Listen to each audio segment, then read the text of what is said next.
एक बार भगवान के सेवक ने भगवान से कहा, आप सारा दिन मूर्ति बनकर खड़े रहते हैं, आज आपकी जगह मैं आपका रूप धारण कर लूंगा और आप आराम से घूम आओ। भगवान ने भी सेवक की बात मान ली, लेकिन भगवान ने शर्त रखी कि जो भी प्रार्थना करने आए उन्हें केवल सुनना और कुछ नहीं कहना। सेवक ने शर्त स्वीकार कर ली और योजना के अनुसार सेवक भगवान की जगह मूर्ति बनकर खड़ा हो गया।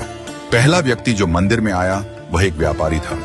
उसने भगवान से कहा, भगवान, मैंने नया कारखाना खोला है, कृपया उसे सफल बनाइए।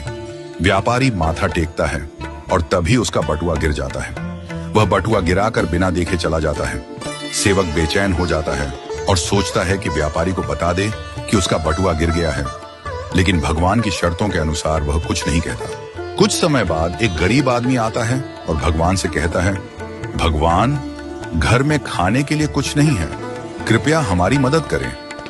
भगवान के सामने बटुआ पड़ा होता है। वह गरीब आदमी भगवान का धन्यवाद करता है और बटुआ उठाकर चला जाता है। फिर एक नाविक आता है और कहता है, भगवान, मैं 15 दिनों के लिए समुद्र की यात्रा पर जा रहा हूँ, कृपया मेरी यात्रा में कोई समस्या ना हो। ठीक उसी समय व्यापारी पुलिस के साथ आता है और कहता है, यह नाविक मेरा बटुआ चुराकर भागा है। पुलिस नाविक को पकड़ कर ले जाती है। इस बीच सेवक बोल पड़ता है, बटुआ गरीब आदमी ने चुराया है। इसके बाद गरीब आदमी को पकड़कर जेल भेज दिया जाता है। रात को भगवान लौटते हैं और सेवक खुशी खुशी पूरा किस्सा सुनाता है। भगवान मुस्कुराते हुए कहते हैं, तुमने किसी का भला नहीं किया बल्कि सब कुछ बिगाड़ दिया।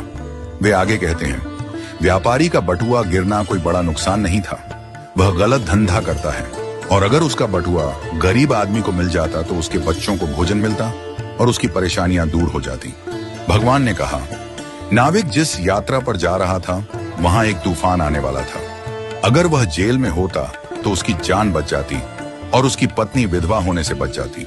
भगवान ने यह भी कहा, कभी कभी जीवन में हमें समस्याएं आती हैं और हम सोचते हैं कि यह हमारे साथ ही क्यों हुआ, लेकिन हमें समझना चाहिए कि इसके पीछे भगवान की योजना होती है।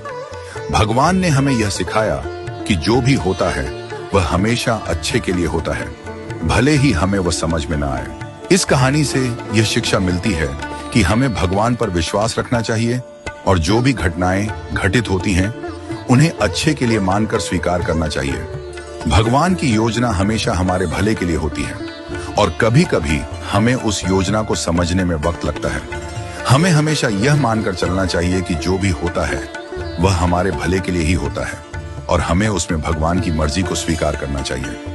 हमें कभी भी किसी स्थिति में निराश या हताश नहीं होना चाहिए, क्योंकि हर घटना के पीछे कोई ना कोई गहरी योजना होती है जो हमारे जीवन को बेहतर बनाने के लिए होती है।